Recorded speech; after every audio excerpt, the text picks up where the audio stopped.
सहनावतु सहनौ भुनक्तु सह वीर्यं करवावहै तेजस्विनावधीतमस्तु मा विद्विषावहै। ओम शांति शांति शांति।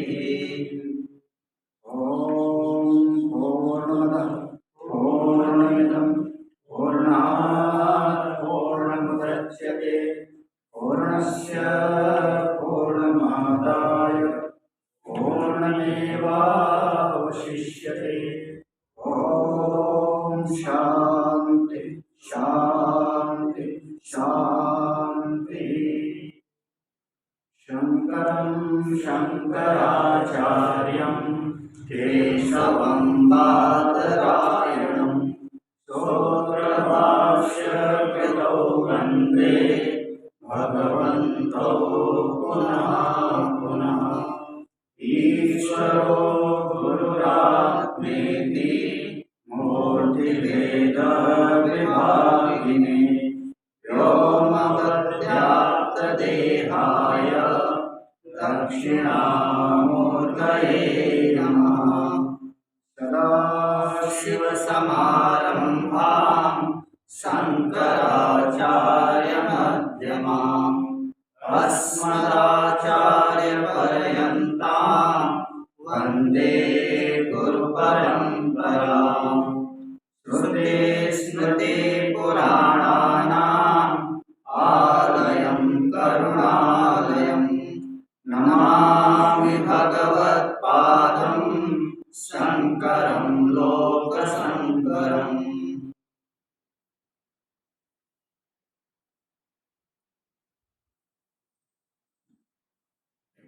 परमेश्वर की कृपा अहेतुकी रूप से सब जीवों पर बरसती है। उसी के परिणाम स्वरूप आज देखो हम लोगों ने पाठ प्रारंभ किया। अपने श्रद्धेय स्वामी जी महाराज नैमिषारण्य से स्वामी विद्यानंद सरस्वती जी महाराज आपका दर्शन हो गया।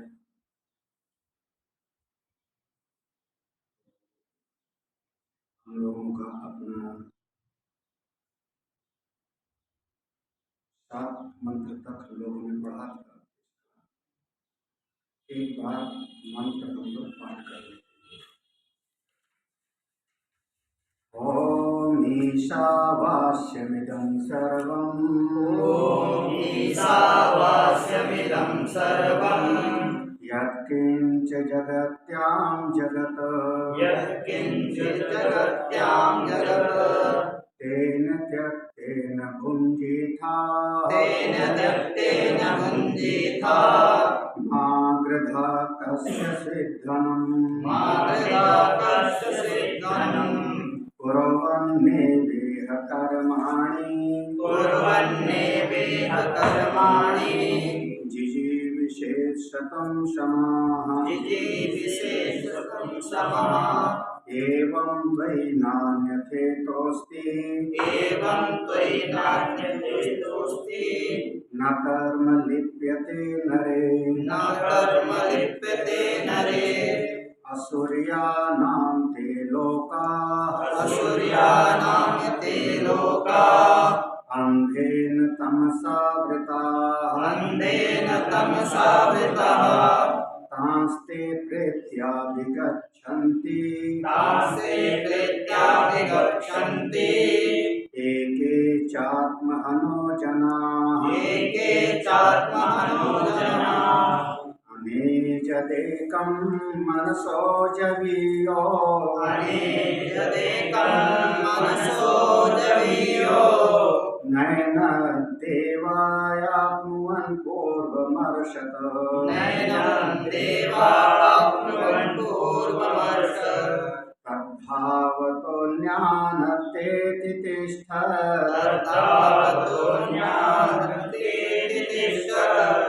तस्मिन्नपो मातरिश्वा दधाति तस्मिन्नपो मातरिश्वा दधाति तदेजति तन्नेजति तदेजते तन्नेजते तद्दूरे तदवन्तिके तद्दूरे तदवन्तिके तदन्तरस्य सर्वस्य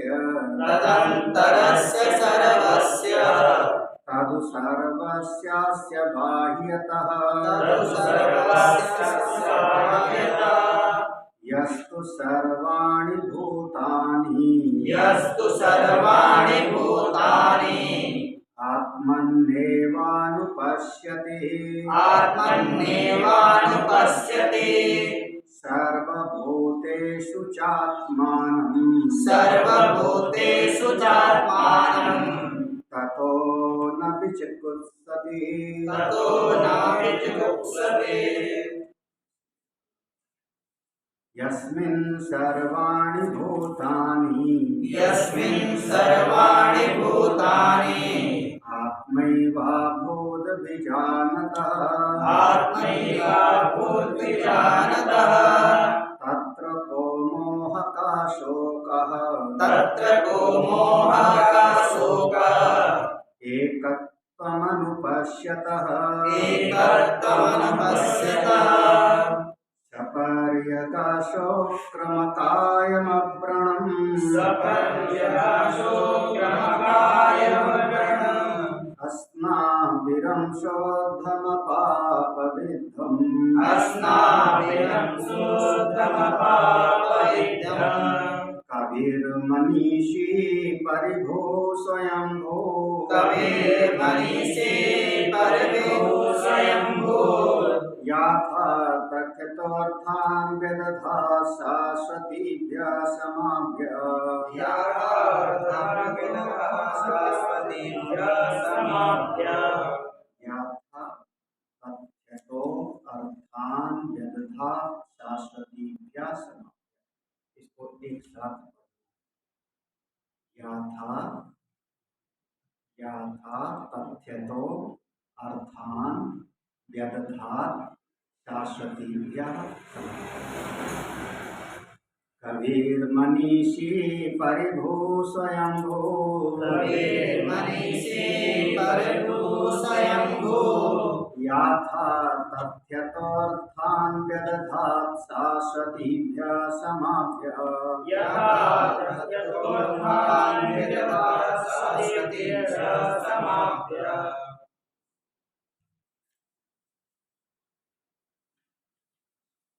सातवें मंत्र तक हम लोगों का स्वाध्याय में पूरा हुआ था। एक बार हम इसको चित्त में पूर्व का जो प्रश्न पढ़ा हुआ है लिया, फिर हम प्रारंभ करते हैं। इस मंत्र का जो शांति उपनिषद का शांति मंत्र है ऊर्ध्वः, ये शांति मंत्र शुक्ल यजुर्वेद की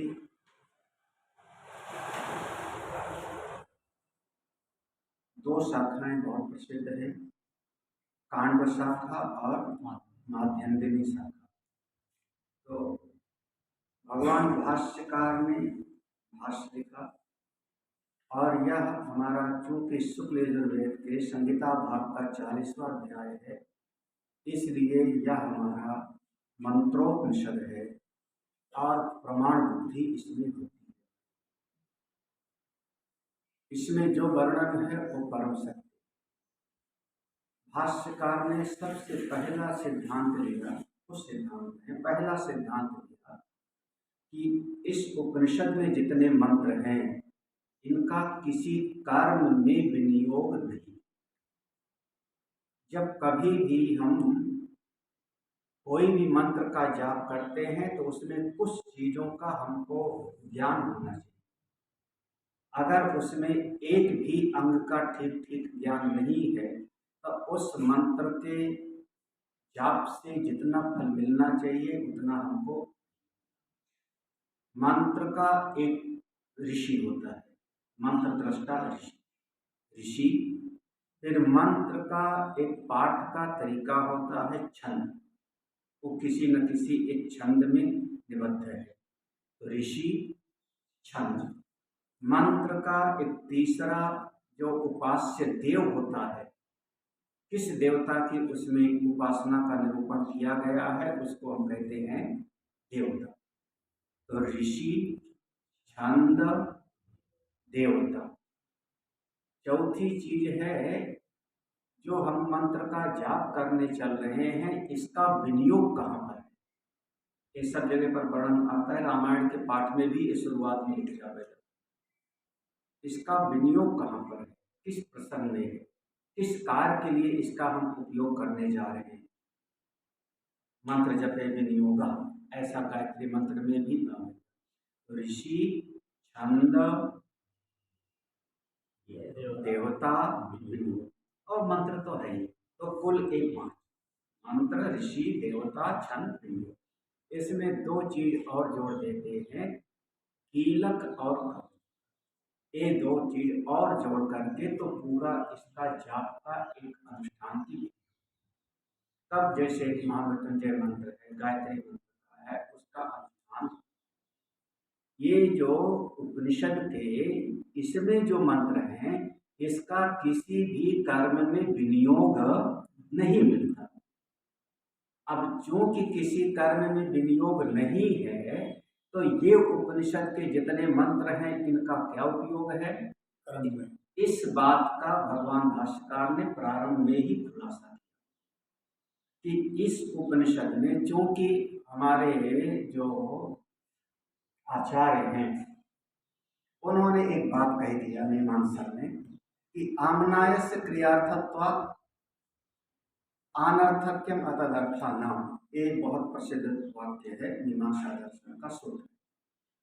जितना हमारे वेद के मंत्र हैं, आमनायस्य, जो हमारी वेद की ऋचाएं हैं, क्रियार्थत्वात्, उनका किसी न किसी कर्म में विनियोग होता है।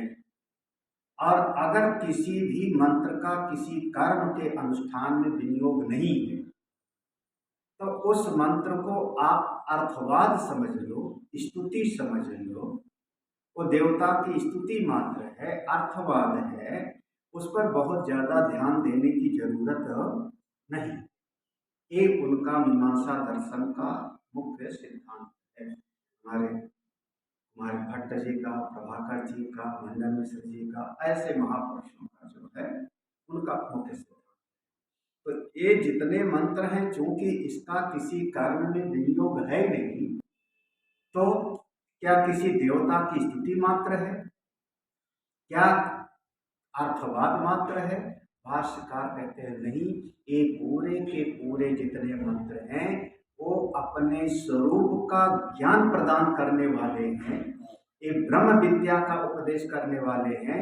इसीलिए इनका किसी कर्म में विनियोग नहीं।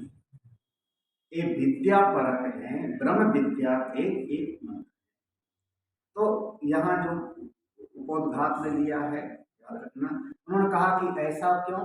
तो भाष्यकार ने कहा, जो ब्रह्म विद्या का विषय होता है, उसका विषय अलग होता है, अधिकारी अलग होता है, प्रयोजन अलग होता है। और कर्म का अधिकारी अलग होता है, उसका विषय अलग होता है, और प्रयोजन भी उसका अलग होता है। तो कर्म के क्षेत्र में लगभग 4 प्रयोजन माना गया। ये बहुत प्रसिद्ध वाक्य है जो लगातार आएगा। कर्म से 4 चीजों की प्राप्ति होती है, उत्पाद्य, आप्य, संस्कार और विकार। एक वर्णन आया है इसमें। उत्पाद्य, कर्म के द्वारा आप किसी चीज की उत्पत्ति कर सकते हो, घट का निर्माण कर दिया कर्म से। फिर आप्य, कर्म करने के द्वारा आपने धन लिया और धन लेकर के घट को बाजार से खरीद लाए, आप्य माने जिसको हमने प्राप्त किया। कर्म के द्वारा जो घट खरीदा वो हमको पसंद नहीं आया, तो उस पर हमने रंग आदि कर दिया, बेलबूटा से सजा दिया, संस्कारित कर दिया, संस्कार किया। और कर्म करने के द्वारा हमको पसंद नहीं आया तो हमने डंडे से तोड़ दिया, भिखारी या जैसे दही। तो ये 4 चीज कर्म से किया जा सकता है, उत्पाद्य, आप्य, संस्कार और विकार। एक मूल सिद्धांत है, याद रखना हमेशा, केवल विहंगावलोकन कर रहे। 4 चीजें। ब्रह्म विद्या के मार्ग में जो प्रयोजन है अपने आत्मस्वरूप का बोध देना, तो यह आत्मदेव, यह ब्रह्म, ये चारों की श्रेणी में नहीं आता। आत्मा उत्पाद्य नहीं है, उसको पैदा नहीं करना है। आत्मा कहीं बाजार में नहीं है कि जाके उसको हम खरीद लें, प्राप्त कर लें। आत्मा परम शुद्ध है, उसको कोई संस्कार की जरूरत नहीं। बार बार श्रुतियों ने इसकी घोषणा की है, अभी आगे भी आएगा। शुद्धम अपाप विद्धम, आत्मा शुद्ध नहीं है कि उसको संस्कारित करो, और आत्मा में कभी कोई विकार नहीं हो सकता, न जायते। तो आत्मा अपनी आत्मा ये चारों की श्रेणी में नहीं आता, इसलिए अपनी आत्म स्वरूप की उपलब्धि के लिए कर्म का सीधे उपयोग नहीं है। कर्म का उपयोग अंतःकरण की शुद्धि तक है, क्रम समुच्चय है। कर्म करने के द्वारा, निष्काम कर्म करने के द्वारा, सेवा भाव से कर्म करने के द्वारा अगर साधक का अंतःकरण शुद्ध हो गया, तो शुद्ध अंतःकरण के बाद में कर्म की सीढ़ी को छोड़े और ब्रह्म विद्या में प्रवेश करे। तो पूर्व में जो यजुर्वेद में जो 39 अध्याय हैं, देखो क्रम समुच्चय बनाया भगवान भास्कर, जो 39 अध्याय है, वो 39 अध्याय उसमें कर्म का निरूपण है। चित्त में जिसके जैसी कामना हो उस प्रकार का कर्म करे, और निष्काम भाव से कर्म करेगा तो उसका अंतःकरण शुद्ध हो गया। तो 39 अध्याय में जो कर्म का निरूपण है, उससे अंतःकरण जब शुद्ध हो गया, तो 40वें अध्याय इस ब्रह्म विद्या के क्षेत्र में प्रवेश करे। तो कर्म से चित्त शुद्धि और ब्रह्म विद्या से स्वरूप का क्रम समुच्चय को स्वीकार किया है। इस बात को भगवान भास्कर ने समझा। ठीक है, ये मूल चीज है।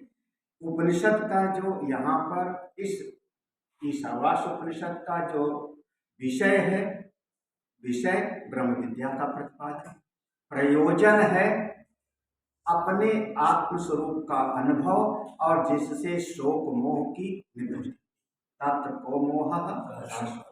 ये बात लगातार दोहराई जाएगी, आपको समझ, यही हमारा प्रयोजन। जो संसारित्व है, जो चित्त की विक्षिप्तता है, उसकी निवृत्ति, शोक मोह की निवृत्ति, ये हमारा प्रयोजन है उपनिषद का। अधिकारी कौन है?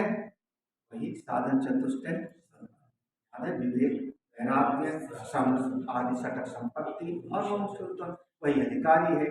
और संबंध यहाँ पर होगा बोध्य बोधक। सामने वाले आचार्य ने हमको उपदेश किया, और उपदेश का श्रवण करते करते ही हमको अपने स्वरूप का बोध हो गया। तो दो हम शब्द प्रयोग करते हैं, बोध्य बोधक या प्रतिपाद्य प्रतिपादक। ये ब्रह्म विद्या में, उपनिषद में ये दोनों संबंध स्वीकार।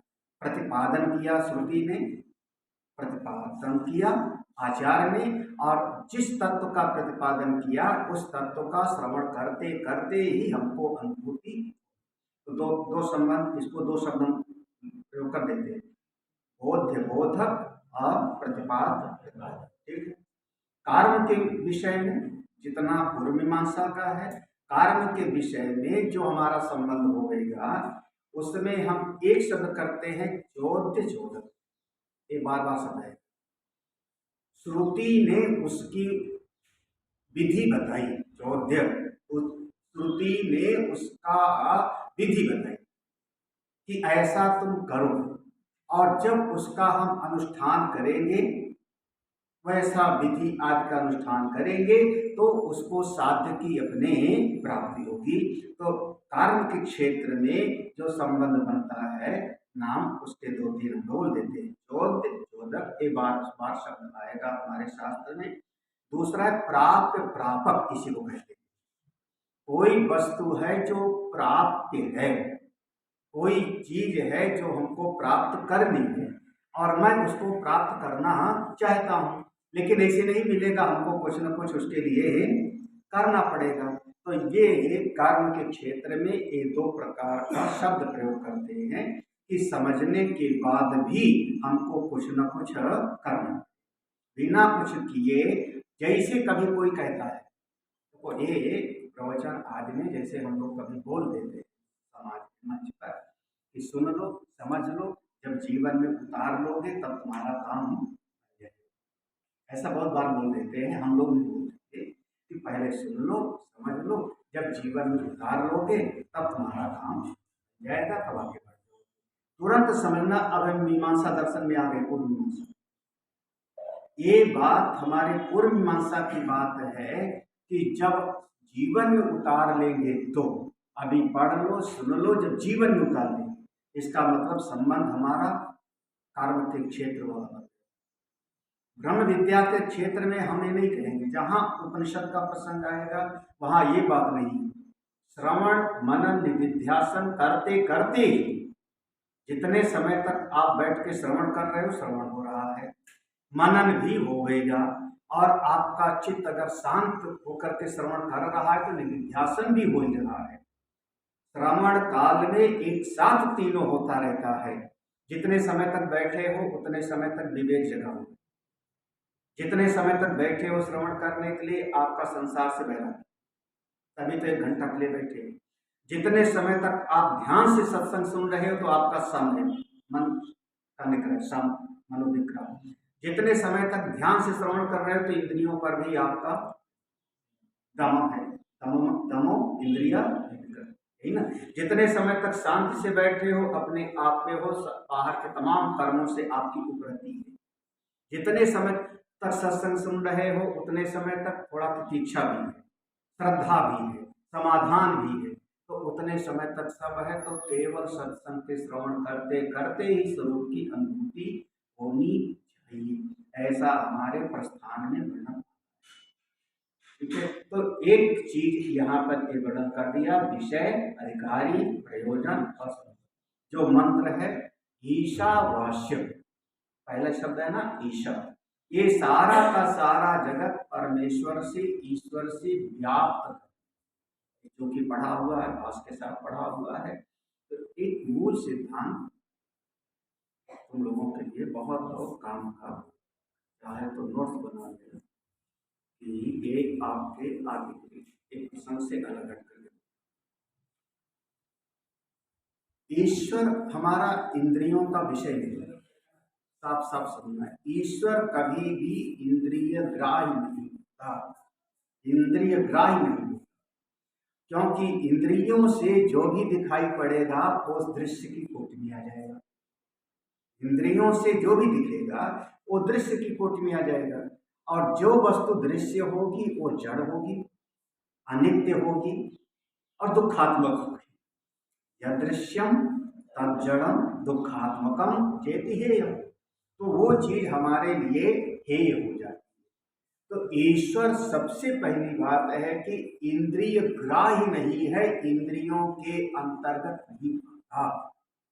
अगर इंद्रियों से किसी को भी दर्शन होगा तो उसके मन की भावना के अनुसार होगा, वो उस शुद्ध ईश्वर का दर्शन नहीं है।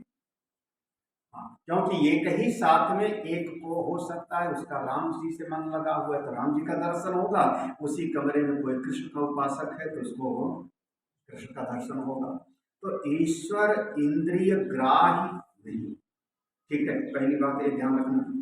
तो जो चीज इंद्रिय ग्राह्य नहीं है उसकी सत्ता में हम प्रमाण कैसे मानेंगे, उसको सिद्ध कैसे करें कि ईश्वर है? ईश्वर है, ईश्वर है, हम कैसे सिद्ध करेंगे? आप हमारे ही अपने आस्तिक, इतना सुना है ना कि 3 नास्तिक और 6 आस्तिक हमारे भारतवर्ष में, 3 नास्तिक, 4 वाद, जैन, बौद्ध, ये 3 नास्तिक, 6 आस्तिक, न्याय, वैशेषिक, सांख्य, योग, पूर्व मीमांसा और उत्तर मीमांसा। नास्तिक तो 4 वाद ईश्वर को मानते ही नहीं, जो जैन है उसके तीर्थंकर को ईश्वर मानेगा, वो हमारे ईश्वर को नहीं मानेगा। बौद्ध पहले निरीश्वरवादी थे, बाद में जो उनका मत नहीं चल पाया तो उन्होंने बुद्ध को ही ईश्वर के रूप में स्थापित किया, पहले निरीश्वरवादी। तो ये तीनों तो नास्तिक हो गए, वो ईश्वर की हमारी चर्चा ही नहीं है। न्याय और वैशेषिक ईश्वर को निमित्त कारण मानते हैं। जो सांख्य है वो ईश्वर को मानते ही नहीं।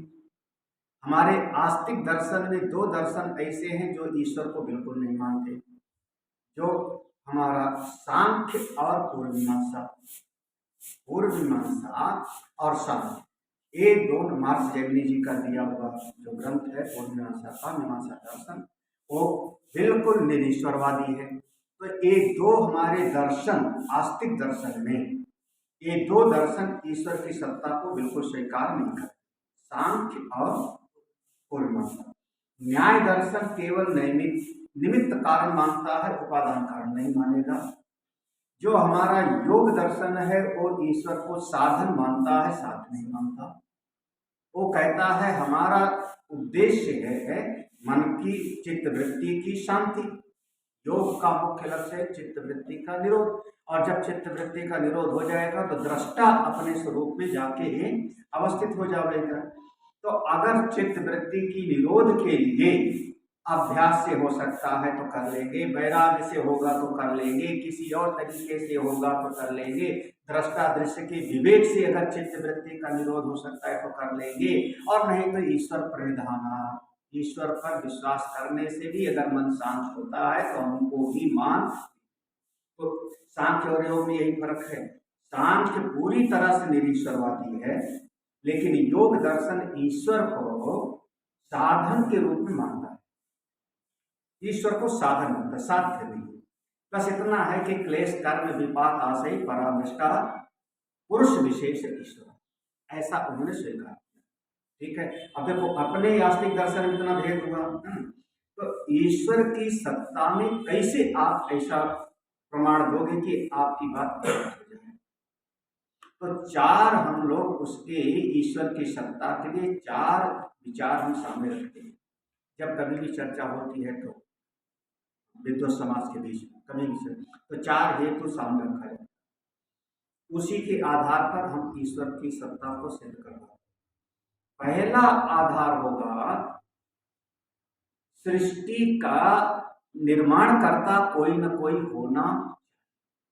यह जो चित्र विचित्र सृष्टि है, खास करके ये जो है न्याय दर्शन का प्रसंग है, ये न्याय दर्शन के अनुसार से भी है। न्याय दर्शन के अनुसार इतनी रहस्यमयी सृष्टि, एक लोक परलोक, इसको अपने आप बन गई ऐसा मत बोलो। कोई ना कोई इसका नियंता तो बनाने वाला तो होना। ठीक प्रकार से ग्रह उपग्रह बने हैं, ये सारे ग्रह उपग्रह आपस में चक्कर काट रहे हैं, फिर भी जल्दी लड़ते नहीं। हमारी पृथ्वी भी इतनी तेज गति से घूम रही है, सूर्य हमारी पृथ्वी सूर्य की परिक्रमा कर रही है, हमारी पृथ्वी की चंद्रमा कोई दूसरा ग्रह कर रहा है, और फिर भी आपस में दोनों का टकराव नहीं होता। तो ऐसी ये जो रहस्यमयी सृष्टि है, विचित्र सृष्टि है, ये अपने आप नहीं बन गई, यदृच्छावाद नहीं है, ये स्वभाव से नहीं बन गई अपने आप। एक वैज्ञानिक लोग इसको कहते हैं चार सब अपने स्वभाव से बने। इसको बनाने वाला कोई न कोई एक होना चाहिए, और जो बनाने वाला होगा वो सर्वज्ञ होना चाहिए। भाई हम अपना आश्रम में बना है, तो मेरे अपने आश्रम को हमने बनाया तो इसके बारे में मैं सर्वज्ञ। कब हमने जमीन खरीदी, कब हमने नींव भरी, जमीन खरीदने में कौन सी समस्या आई, कमरा बनाने में कौन सी परिस्थिति हुई, कौन सा कमरा कब तोड़ा कब बनाया, तो इसके बारे में मैं सर्वज्ञ हूं ना। तभी तो आप तुमको नहीं पता है, यहाँ तक मुझको इतना भी पता होगा कि कौन से बिजली का तार कहाँ पर गया होगा, पुराना वाला जितना निर्माण था, बिजली का तार कहाँ से है, पाइपलाइन कहाँ से है, कैसे वो पाइपलाइन दिख नहीं रही बाहर। लेकिन जब हम अपने आश्रम के बारे में इसको हमने बनाया तो इसके बारे में मैं सब कुछ जानता हूँ। ऐसे अनंत कोटि ब्रह्मांड को कोई न कोई बनाने वाला है, और जो बनाने वाला है वो सर्वज्ञ, ये सबको जानता है, सर्वशक्तिमान है। तो हम इसको अनुमान प्रमाण, ये अनुमान प्रमाण है, अनुमान प्रमाण से ईश्वर की सत्ता को स्वीकार करते हैं कि हाँ, इस अनंत कोटि सृष्टि का निर्माता कोई न कोई एक अचिंत्य शक्ति है, भले वो हमारी इंद्रियों के द्वारा दिखाई ही नहीं, वो अनंत कोटि को चलाने वाला एक सत्ता है। ठीक है, समझ में आना चाहिए।